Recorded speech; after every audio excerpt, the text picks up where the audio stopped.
Hello दोस्तों, आपका मेरे चैनल में एक बार फिर से स्वागत है। मैं आपके लिए लाई हूँ एक इम्पोर्टेंट टॉपिक, दादू दयाल।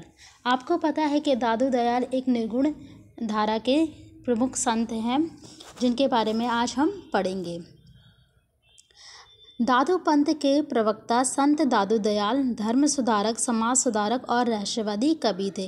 देखिए, ये जो आपकी लाइन है कि धर्म सुधारक और समाज सुधारक, ठीक है, तो आपको ये भी याद करना है कि वो धर्म सुधारक भी थे और समाज सुधारक भी थे, क्योंकि कभी कभी क्वेश्चन ऐसे पूछ दिया जाता है कि दादू दयाल क्या थे, धर्म सुधारक, समाज सुधारक, रहस्यवादी कवि या उपयुक्त सभी, ऐसे करके पूछ दिया जाता है, तो आपको ये भी पता होना चाहिए, ठीक है। फिर आता है दादू दयाल का जन्म।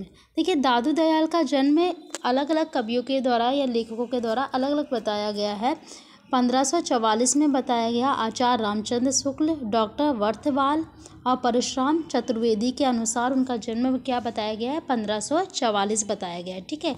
लेकिन रामकुमार वर्मा जी के अनुसार 1601 में हुआ था, ठीक है। तो ये दोनों को आपको याद करना है कि ये जो तीन आपके ये हैं जो आलोचक हैं, उनके द्वारा क्या है 1544 बताया गया और रामकुमार वर्मा के अनुसार 1601 बताया गया है, ठीक है।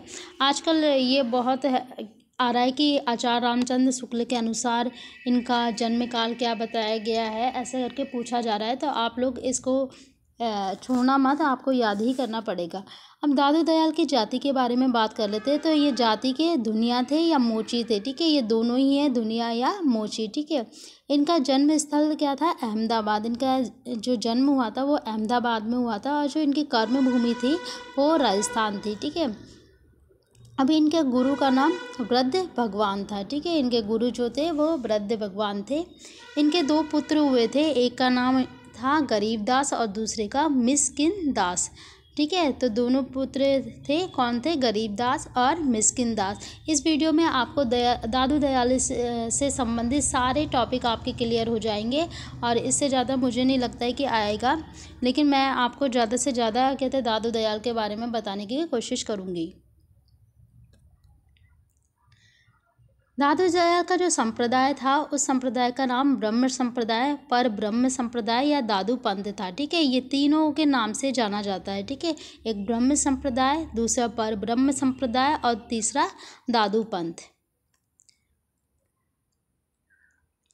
अब इनके शिष्य थे, शिष्यों की संख्या भक्तमाल के अनुसार ये बताई जाती है 52, कि भक्तमाल के अनुसार ऐसा बोला जाता है कि इनके जो शिष्य थे वो 52 थे। लेकिन 4 शिष्यों के बारे में बताए गए यहाँ पे, रज्जब, सुंदरदास, प्रयागदास और जनगोपाल, ठीक है। 4 के नाम दिए, लेकिन बताया जाता है 52। ज़्यादातर लोगों ने 4 को ही माना है, एक रज्जब, सुंदरदास, प्रयागदास और जनगोपाल। फिर इनका है सत्संग स्थल, ठीक है। यहाँ पे सत्संग स्थल कहाँ था, अलख दरीवा। क्या था इनका, अलख दरीवा।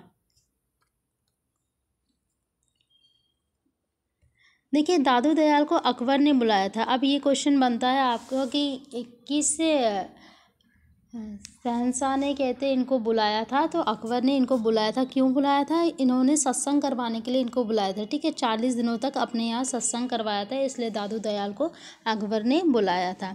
दादू दयाल के शिष्य देखिए 2 थे, संत दास और जगन्नाथ दास। ये भी इनके एक शिष्य थे, जिनने हरदेव वाणी, ठीक है, जो इनके शिष्य थे उन्होंने हरदेव वाणी शीर्षक से उनकी रचनाओं का संग्रह प्रस्तुत किया, ठीक है। जो दादू दयाल ने रचना की थी, उन रचनाओं को इकट्ठा करके उन्होंने हरदेव वाणी शीर्षक से कहते ये संग्रह प्रस्तुत किया था, ठीक है। क्या नाम था उनका, एक संत दास थे और एक जगन्नाथ दास थे, ठीक है।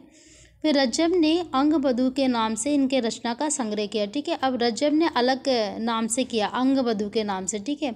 अंगबधू के नाम से जो इनकी रचनाएं थी उनका संग्रह किया है। संत दादू की विचारधारा कबीर से प्रभावित है। देखिए, आपको पता ही है कि निर्गुण संत है, और कबीर भी क्या है, एक निर्गुण संत हैं, ठीक है। निर्गुण भक्त होने पर भी उन्होंने ईश्वर के सगुण रूप की मान्यता दी है, ठीक है।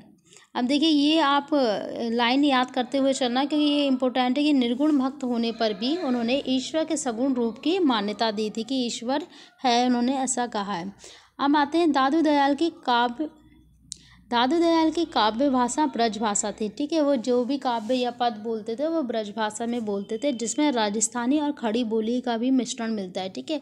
कौन को एक राजस्थानी का मिलता है और दूसरा आपका खड़ी बोली का भी मिश्रण मिलता है। अब बात कर लेते हैं उनकी महत्वपूर्ण पंक्तियों की कि उन्होंने कौन कौन सी महत्वपूर्ण पंक्तियाँ कही हैं जो आपके एग्जाम में आती हैं, ठीक है। तो आप इन पंक्तियों को ज़रूर याद करते चलना है, क्योंकि एक ना एक एग्ज़ाम में ये पूछ ली जाती है, चाहे वो किसी भी संत की हो या किसी की भी कवि की हो, पंक्तियाँ अक्सर पूछी जाती हैं, ठीक है।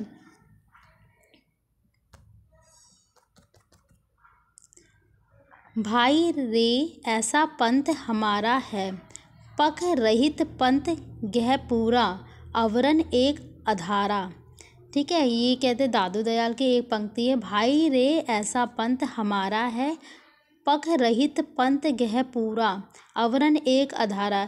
अब देखिए इनके लिए कोई ट्रिक नहीं है, आपको ऐसा नहीं है कि ये ट्रिक है, क्योंकि सबकी लैंग्वेज जो है आपकी या तो ब्रज भाषा है या अवधी है, खड़ी बोली है, ठीक है। तो ऐसा कोई नहीं है कि आपको कोई ट्रिक मिल जाए। हाँ, कुछ कुछ शब्द से आप बना सकते हो कि हाँ भाई रे ऐसा पंथ है, आधा याद कर सकते हो, लेकिन आपको ज़्यादातर पूरी याद करनी ही पड़ेगी, क्योंकि आजकल जो पेपर का लेवल है वो काफ़ी हाई हो गया है।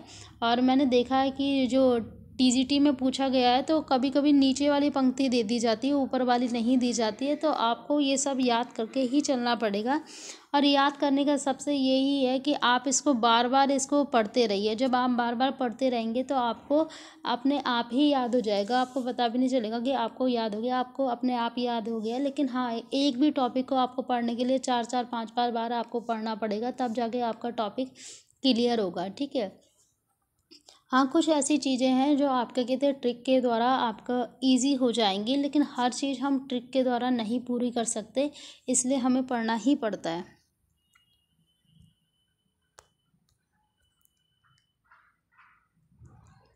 नेक्स्ट है आपका, यह मसीद यह देहरा सतगुर दिए दिखाई, ठीक है। फिर है अपना मस्तक काट के वीर हुए कबीर। ये जो पंक्ति है आपकी काफ़ी इंपॉर्टेंट है, वैसे सारी पंक्तियाँ इंपॉर्टेंट है, लेकिन ये वाली जो पंक्ति है आपका अपना मस्तक काट के वीर हुए कबीर, ये कहते हैं पूछी भी गई है आपका। दादू पद जोड़े क्या पाइए, सांसी कहे का होई। नेक्स्ट है आपका, कौन विधि पाई रे मीत हमारा सोई, पास पिया परदेस रे जब लग प्रकट नाही।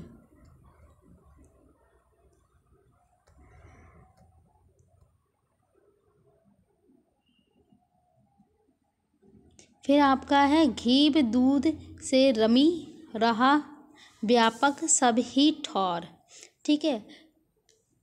तो ये आपका हो गया, आपका दादू दयाल के बारे में जितना था मैंने आपको बता दिया। अगर आपको मेरी वीडियो अच्छी लगती है तो लाइक करिए, शेयर करिए और सब्सक्राइब करिए, ताकि मैं आप लोगों के लिए ऐसे ही वीडियो बनाती रहूं।